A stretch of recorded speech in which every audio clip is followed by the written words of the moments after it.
Kalau kita cerita pasal pesakit mental ni lah, ataupun orang yang ada mental illness ataupun tekanan ataupun depression, anxiety semuanya. Biasanya kalau kita sebagai orang yang normal lah kan, kita dengar sejak dia ni ada masalah mental lah, kita mesti akan rasa pandangan negatif. Oh, dia ni mesti sebab dia stres dengan diri dia apa semuanya. Itu adalah antara salah satu stigma masyarakat Malaysia. Jadi mungkin Puan boleh cerita lebih mendalam macam mana stigma masyarakat kita ni pasal masalah kesihatan mental ni, ataupun masalah-masalah sokongan keluarga ataupun masalah persekitaran begitu kan.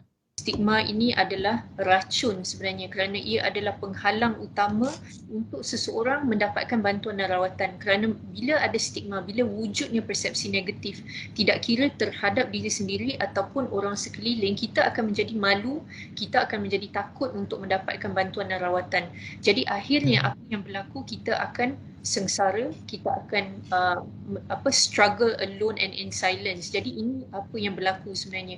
Jadi apabila penyakit ini kan, contohnya seperti apa yang Ana katakan, kemurungan ataupun depression, salah satu simptomnya, dia ada 9 simptomnya. Salah satu simptomnya apabila kita sudah tak mendapatkan rawatan, bantuan, kemudian kita ada intrusive suicidal thoughts. Kemudian kita ada banyak masalah-masalah yang kita tidak nampak jalan keluar, tidak ada solusinya. Di situlah kita akan rasa kita akan berfikir ataupun ada pemikiran untuk mengakhiri kehidupan, Adnan dan Loms. Di sini yang kita nampak sekarang ini, numbers of suicide rates pun kita nampak dah rocketing ya.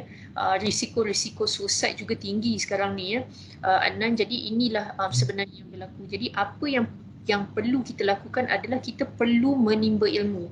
Dan apa yang saya lihat sepanjang pandemik COVID-19 ini, salah satu hikmah yang sangat besar adalah kita dapat menormalisasikan perbincangan tentang kesihatan mental dan penyakit mental. Jadi orang lebih terbuka dan menjadikan orang lebih berani untuk mendapatkan bantuan dan rawatan. Dan kalau kita lihat di social media ya, netizen banyak sekarang ini alhamdulillah berkongsi tentang talian sokongan, tentang tempat-tempat mana masyarakat boleh mendapatkan bantuan. Jadi ini sebenarnya yang berlaku, Adnan dan Lobs. Jadi kalau kita tengok kesedaran tentang isu kesihatan mental ini sudah tinggi, sudah meningkat. Dan kemudian stigma sudah berkurangan sedikit disebabkan oleh pandemik COVID-19 ini. Malangnya ini adalah cara kita dapat membuka perbincangan ini dengan lebih terbuka. Tetapi alhamdulillah, this is the silver lining lah yang saya selalu panggil sebenarnya. Dan salah satu perkara yang saya juga lihat sekarang ni adalah pihak media sendiri pun sudah lebih memahami bagaimana untuk melaporkan kejadian-kejadian mengakhiri kehidupan akibat bunuh diri dan juga tentang mereka yang ada penyakit mental dengan lebih baik. Alhamdulillah, maknanya portrayalnya positif ya. Bukan seperti sebelum ini. Mungkin unsafe reporting dan kadang-kadang mungkin lebih disensasikan, tetapi saya nampak sekarang sudah ada perubahan yang positif sebenarnya, Adnan dan Lobs. Jadi ini alhamdulillah apa yang kita inginkan.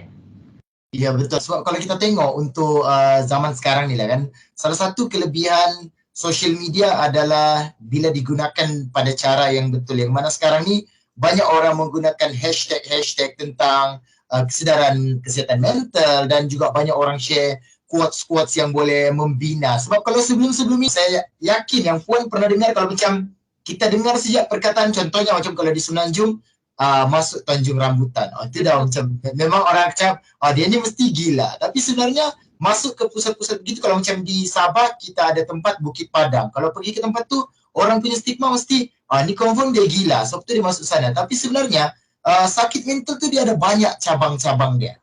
Itu dia. Dia banyak, spektrum dia tu luas. Tapi yang paling penting kan, Adnan dan juga Lobs, adalah sesiapa pun yang ada penyakit mental boleh sembuh. Jadi apa yang kita perlu fahami adalah pendekatan itu harus menyeluruh, harus holistik. Dia bukan saja makan ubat, pergi terapi. Kita kan manusia.